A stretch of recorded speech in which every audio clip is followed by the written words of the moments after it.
பாலுக்காக அழுகிறேன், பால் தர அம்மா இல்லை.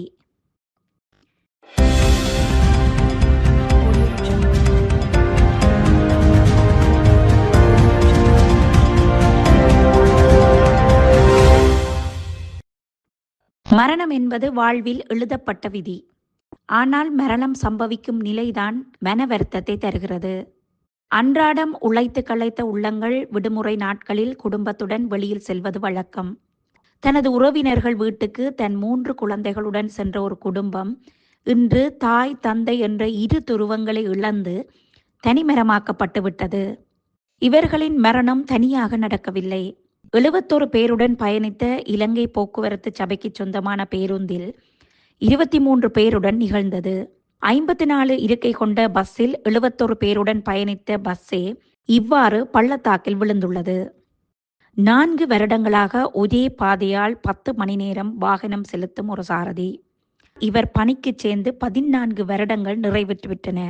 இவர் மீதான எந்த ஒரு முறைப்பாடும் இதுவரை பதிவு செய்யப்படவில்லை என கதிர்காமம் டிப்போ நிர்வாகம் தெரிவித்ததுடன் இந்த பஸ் உட்பட தூர பிரதேசங்களுக்கு செல்லும் பஸ்கள் உரிய முறையில் பரிசீலனை செய்யப்பட்டே தமது பயணத்தை ஆரம்பிக்கின்றன என தெரிவித்தனர். காரணிகள் எவையாக இருந்தாலும் விபத்து நடந்துவிட்டது. அதனால் ஏற்பட்ட வலிகள் அளவிட முடியாதவை. கதிர்காமத்திலிருந்து நுவரேலியா ஊடாக குருநாகலுக்கு செல்லும் நீண்ட தூர பயணம்.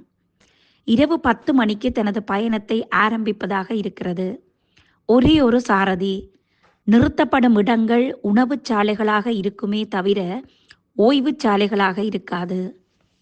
இதற்கப்பால் கடைசி பஸ் என்ற பெயர் இதற்கு இருப்பதனால் அன்றைய நாளில் தவறவிடப்பட்டவர்கள் எல்லோரும் பாதையோரத்தில் பஸ் போகும்போது ஏறுவார்கள்.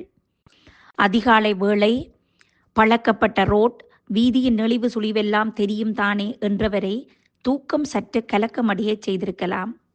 எதிரே இருந்த பாறையில் மோதி 350 அடி பள்ளத்தில் விழுந்துவிட்டது. விழும்போது ஏற்பட்ட அசைவில் அத்தனை பேரின் தூக்கமும் கலைந்தது. மரண ஓலம் எடுக்கும் பொழுது பஸ் முற்றாக பள்ளத்தில் விழுந்துவிட்டது. மலை பிரதேசம், 350 அடி பள்ளம், இருட்டு. மரண ஓலத்தை தவிர எதுவுமே தெரியவில்லை. அதிகாலை 4:30 மணிக்கு பள்ளத்தில் விழுந்த பஸ்ஸை பார்ப்பதற்கு ஊர் கூடும் பொழுது மணி 5 நெருங்கியது. காரணம் 350 அடி பள்ளத்திற்கு மக்கள் வருவதே ஒரு சவாலாக இருந்தது. கூடியவர்கள் அவசர அழைப்புக்கு அழைத்தார்கள்.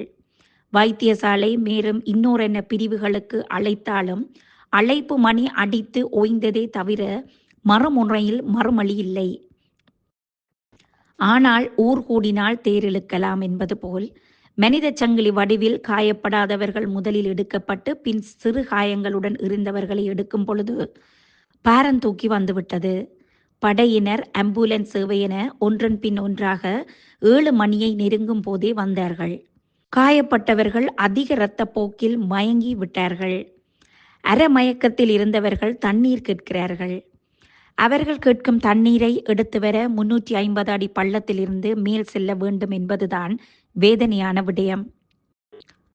ஒவ்வொரு குடிசையில் இருந்தும் கேத்தலிலும் கோப்பையிலும் தண்ணீர் எடுத்து வந்து தாகம் தீர்த்தவர்களுக்கு தெரியாது இறப்பவர்களுக்கு கடைசியாக கொடுக்கும் தண்ணீர் இதுவென்று. தனது கால் துண்டிக்கப்பட்டு விட்டது என்று அறியாமல் தனது காலை பிடித்து கொண்டு தன்னை வைத்தியசாலைக்கு கொண்டு போகச் சொல்லி கதறியவரை பார்க்கும்போது வேதனையாக இருந்தது. என் அப்பாவை காணவில்லை.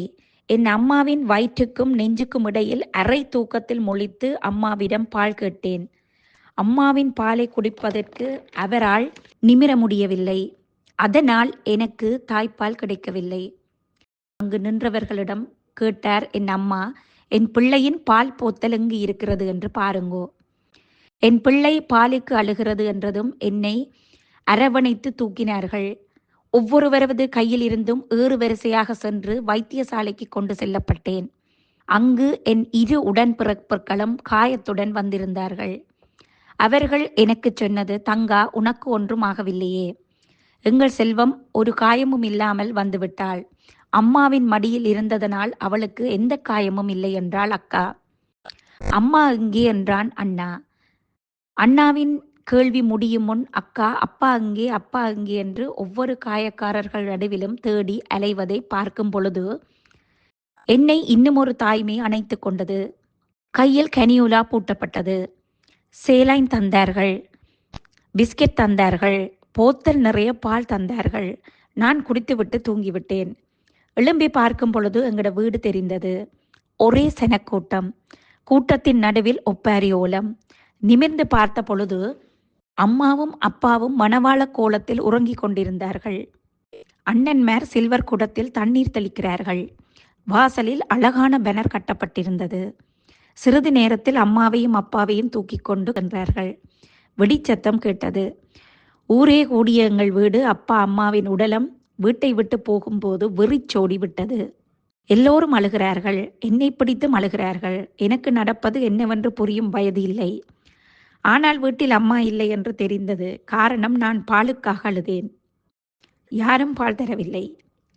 அம்மா இருந்திருந்தால் அழும் முன்னமே பால் கிடைத்துவிடும்.